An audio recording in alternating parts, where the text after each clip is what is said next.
The question is that these bills be now read a second time. I call the member for Wright.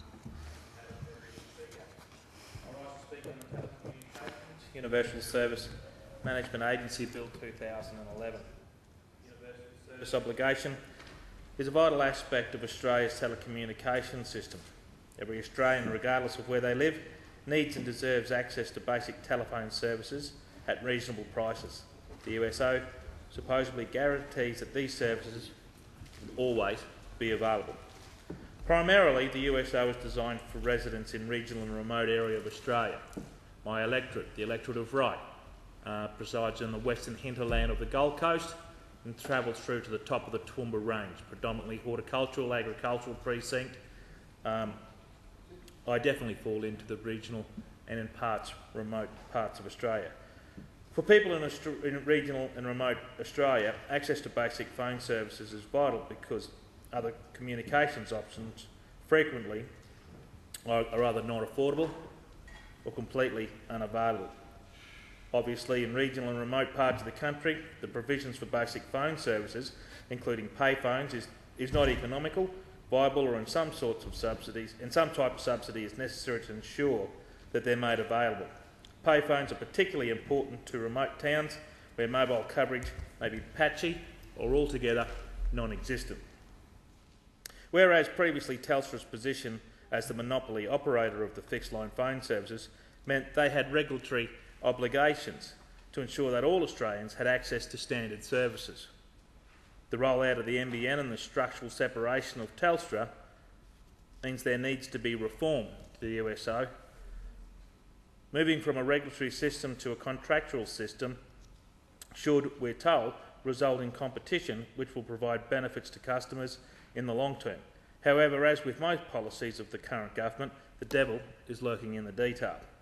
While the USO will technically be operating in competition, the government has already signed long-term contracts with Telstra as part of a backroom deal to prop up the NBN. Of course, these contracts aren't publicly available, so we're expected to take the government for its word. And these contracts offer value for money, both to the taxpayer and to the telecommunications customer. When we look at taking the government for the word, we need not look too far back into the political history books. I'm not going to challenge the Prime Minister for the leadership. There'll be no carbon tax under a government I lead, and sure thing, Member for Denison, we'll have some poker reform by May. The primary function of the legislation before us today is the creation of the Telecommunications Universal Service Management Agency, or TUSMA, which will be responsible for entering into contracts on behalf of the Commonwealth for the delivery of public interest telecommunications services, including standard services, payphones and the emergency call systems and the national relay service. TUSMA will also be responsible for ensuring voice-only customers are migrated onto the NBN fibre network before Telstra copper network is decommissioned. TUSMA will also be required to support research and development aimed at ensuring public interest service like traffic lights, public alarm systems can migrate onto the NBN system with minimal disruption, we're told. Under these new arrangements, TUSMA will receive government funding with residual funding requirements met by a consolidated industry levy which combines the current USO and the National Relay Services levies combined. The government expects TUSMA annual cost will be around $340 million, almost double the amount Telstra received in 2010-11 to provide standard phone services and payphone services. The second bill before the House is the Telecommunications Legislation Amendment, the Universal Service Reform Bill, which will make consequential amendments to telecommunications and other legislation related to the introduction of the TUSMA Bill. The final bill before the House is the Industry Levy Bill, which covers the procedures by which the levy is imposed on telecommunication carriers to support the operations of TUSMA. At present, the Australian Communications and Media Authority, ACMA, oversees the USO and collects the USO's levies. This system has worked reasonably well for a number of years. However, instead of utilising the existing infrastructure, the government has decided to create an entirely new bureaucracy with the attachment of public servants, but is anyone surprised, given that 2007 I believe the federal bureaucracy has swollen by in excess of 22,000 personnel. This new service arrangement will have little incentive to keep expenses down, particularly as the government funding for TASMA is fixed and any increased cost will be borne by the telecommunications industry. Because any increase in TASMA's cost will flow through to the industry levy and ultimately to the consumer, it is vital that TASMA be kept efficient. That's why the Coalition supports an amendment requiring ACMA's budget for a given year to be reduced by the amount equivalent to the administration budget of TASMA. This is to prevent the overlap or duplication of costs between the two separated agencies. Furthermore, we believe the Minister should be required to obtain favourable, independent reviews of the quality of service standards in regional areas before potentially rolling back the USA can be considered. And we heard earlier on from the member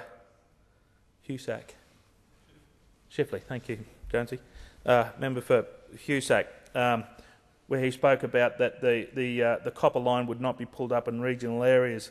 I just want to make sure that from a USO perspective, that there are measures in place that protect those regional and remote areas that are relying on that copper line that will not have access to the NBN network, because we already have established that Labor Party's credibility when it comes to honesty. We're also concerned about the possibility of TASMA's responsibility being increased as part of an accounting trick to remove a few zeros from the federal budget. At the moment, the government is committed to funding TASMA to the tune of $100 million per year, with budgetary shortfalls to be made up by the industry levy.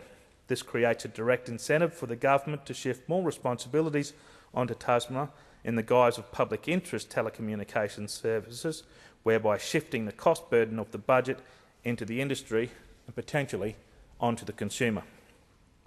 It's also important to consider that this legislation in its context, these bills wouldn't be necessary if the government was not building a massively overcapitalised national broadband network. The TASMA system was created as part of the government's backroom deal with Telstra to prop up the NBN, and propping up exactly what the NBN is going to need. A recent paper by telecommunications analyst Ian Martin revealed that the NBN will have to increase its revenue per customer by 5.7% each year if it's to have a hope in achieving its corporate plan. This is particularly incredible when you consider just how anti-competitive the NBN really is. The NBN is so desperate to stamp out competition that they didn't even bother to analyse the financial impact of the Telstra's existing HFC network continue to deliver fast broadband.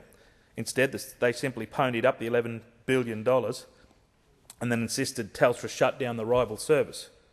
Australia should be fundamentally concerned with that.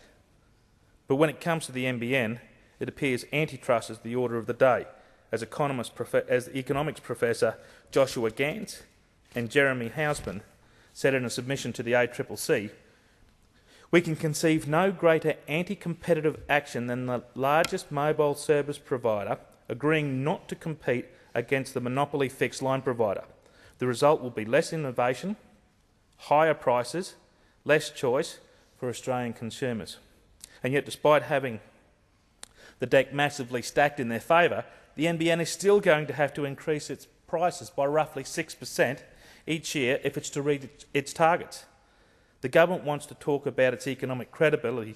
Well, Madam Deputy Speaker, this is as good as it gets.